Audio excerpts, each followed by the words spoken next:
पुणे के 17 साल के लड़के ने एक ऐसा काम किया जिसकी वजह से पूरा देश शॉक में चले गया।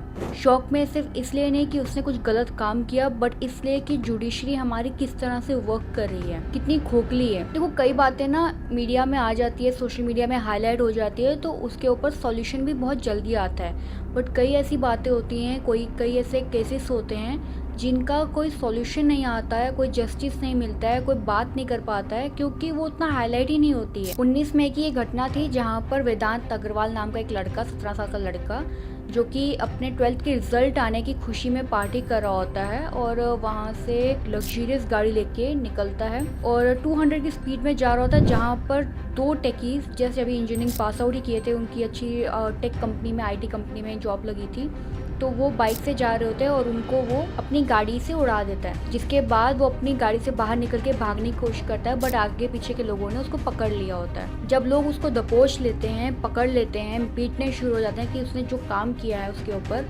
तो वहीं पे उसकी गाड़ी को जब दिखाया जाता है तो उसमें कोई नंबर प्लेट वगैरह नहीं लगा होता है। बहुत लग्जरियस गाड़ी, ऐसा नहीं कि मतलब 50-60 लाख तक की, वो करोड़ों में थी गाड़ी।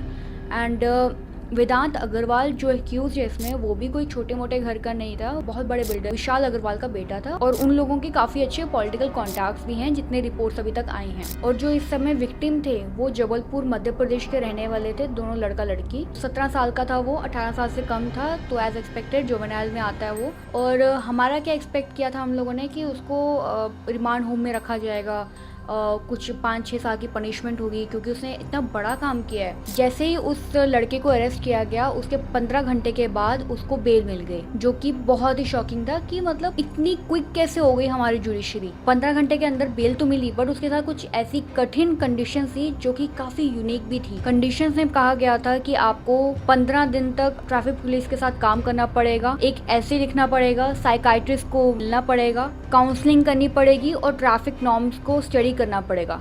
ये थी कंडीशंस जो कि कोर्ट ने उस लड़के के लिए दी थी। अगर यहाँ पे कोई रिच घर का लड़का नहीं होता, कोई एक नॉर्मल घर का लड़का होता या लड़की होती, हम आपके जैसी होते कोई, तो क्या उनको ऐसे पनिशमेंट मिलती? बिल्कुल भी नहीं मिलती। हमारी जुडिशरी कितनी बायस्ड है। अब यहाँ पे कॉन्टेम्प्ट ऑफ कोर्ट ना लग जाए, इसलिए मैं थोड़े शब्दों का मर्यादा रखूंगी। कितनी ज्यादा बायस्ड है कि आप देख रहे हो कि एक लड़का अच्छा इन्फ्लुएंशियल बैकग्राउंड से बिलोंग करता है, पॉलिटिकल बैकग्राउंड से बिलोंग कर रहा है, तो उसको आप किस तरह की पनिशमेंट दे रहे हो? ये एक मजाक नहीं तो क्या है? इस बात पर जमकर आउटरीच किया गया, क्योंकि ये सच में बहुत बड़ी घटना थी और आप उसको इतने हल्के में ले रहे हो। इससे कई लोग इस टाइप की हरकत करेंगे और बच निकलेंगे।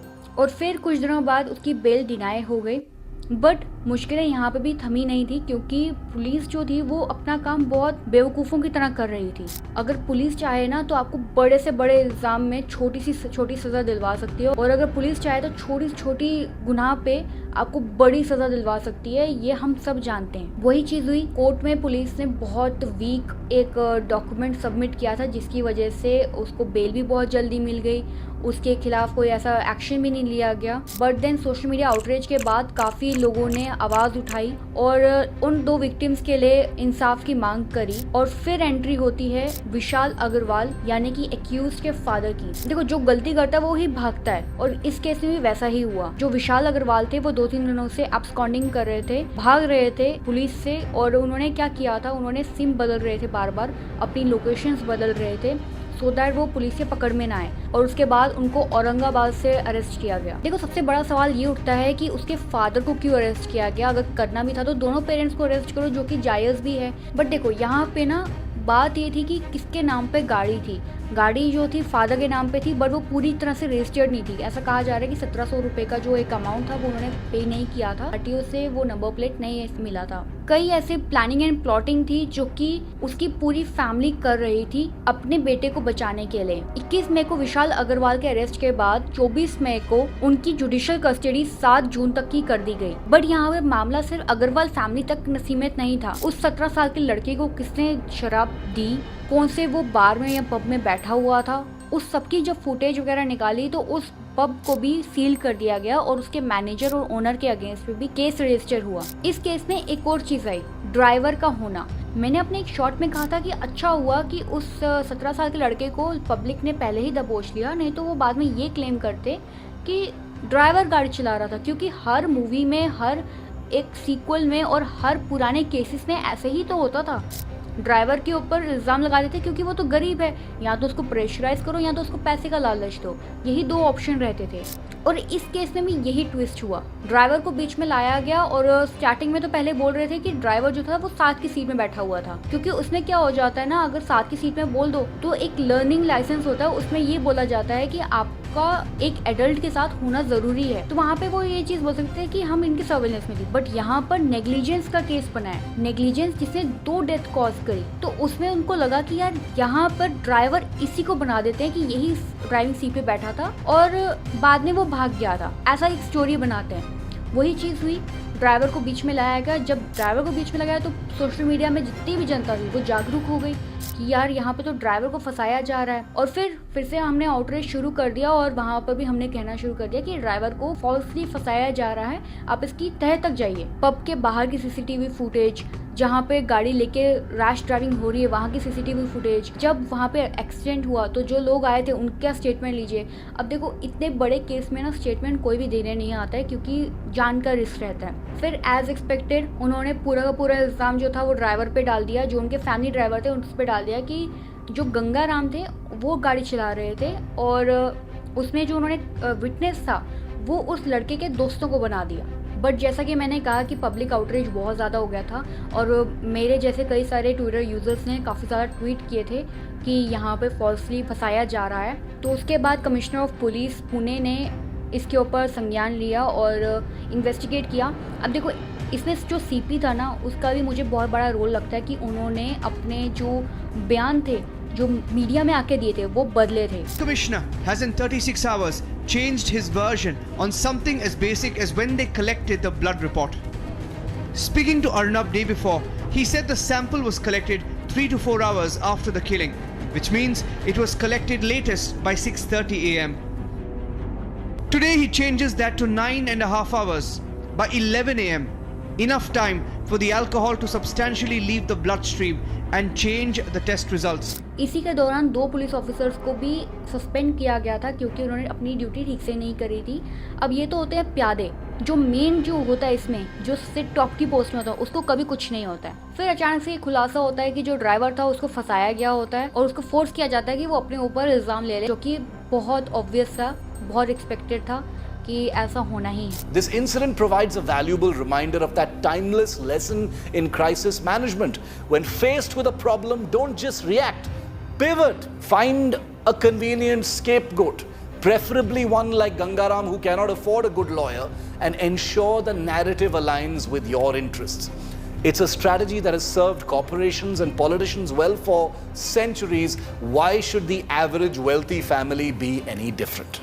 बट सबसे अच्छी बात यह है कि सोशल मीडिया की वजह से ये चीज़ें बाहर आई और एक बेगुनाह को जो इनोसेंट है उसको सज़ा नहीं मिलेगी या वो फ्रेम नहीं होगा इस सब में, क्योंकि एक पैसे वाला बंदा ये चाहता है। अभी ना इसमें सबसे मज़ेदार बात पता है क्या है? 17 साल का लड़का वेदांत अग्रवाल अपने 12th रिजल्ट्स की खुशी में पार्टी करता है और 90 मिनट में 47,000 रुपीज़ उड़ा देता है। आपको इसमें क्या नज़र आता है? मुझे तो इसमें पोर अपब्रिंगिंग नज़र आती है और बैड पेरेंटिंग नज़र आती है कि आप अपने एक 17 साल के लड़के को समझा नहीं सकते कि क्या चीज़ गलत है और क्या चीज़ सही है। इसी के बाद एक वीडियो वायरल होने लगी सोशल मीडिया पे जिसको मेन स्ट्रीम मीडिया ने भी कवर किया था, ये कह के कि ये लड़का वेदांत अग्रवाल है। बट मैं अभी आपको बता दूं वेदांत अग्रवाल की जो क्लियर पिक्चर है वो अभी तक बाहर नहीं आई है, जस्ट बिकॉज वो एक माइनर है। बट उस वीडियो में पोर्ट्रे किया जा रहा था कि वो लड़का वेदांत अग्रवाल है और वो बेल पे बाहर आने के बाद एक रैप सॉन्ग गाता है जिसमें वो जुडिशरी की, लॉ सिस्टम की, इंडियन सोसाइटी की बेइज्जती कर रहा होता है कि देखो मेरे को तो बेल मिल गई, मैंने लोगों को उड़ाया और फिर भी मुझे बेल मिल गई।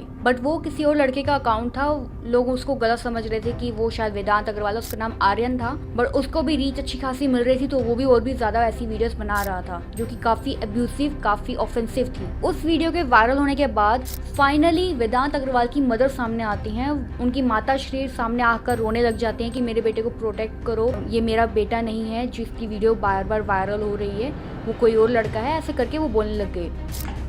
I'm Shivani Agarwal, Vedant's mother. I want to request media that the videos which have been circulated are not of my son. They are all fake videos. My son is in the detention center.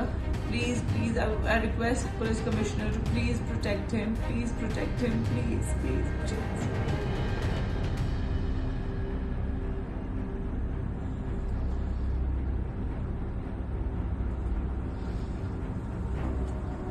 But उनके पूरे video में कहीं पर भी ऐसा नहीं दिखाया गया कि वो ज़रा से भी शोक जाहिर कर रही हैं जो उनके बेटे ने किया। इनोसेंट लोगों की जान गई, उसके रिगार्डिंग उन्होंने कोई अपना सिंपैथी एम्पैथी नहीं जाहिर किया, जो कि काफ़ी वियर्ड था मेरे लिए। देखो जो भी हुआ बहुत बुरा हुआ, और जैसे कि मैंने स्टार्टिंग में कहा ये इकलौता केस नहीं है, ये जस्ट हाईलाइट हो गया, इस वजह से लोगों को पता चला। ऐसे कई केसेस होते आ रहे हैं जिसके बारे में कोई बात भी नहीं करता, किसी को पता भी नहीं चलता, और जो गिल्टी है वो बचकर निकल जाता है। और पता है यहाँ पे सबसे बड़ी गलती क्या है? अपब्रिंगिंग। आपके पास हजारों करोड़ों रुपए हैं, उनका कोई फायदा नहीं अगर आप अपने बच्चों को, अपने भाई बहन को सही सीख नहीं दे पा रहे हो। देखो पेरेंटिंग में बाउंड्रीज होती हैं, आपको बताना पड़ता है कि क्या गलत है क्या सही है, और वहीं से बच्चा आगे बढ़ता है। इस केस में एक और खुलासा हुआ था कि जो एक्यूज है उसके ग्रैंडफादर का लिंक जो था वो अंडरवर्ल्ड से था, और उन्होंने छोटा राजन को सुपारी दी थी कि वो किसी को रास्ते से हटा दें।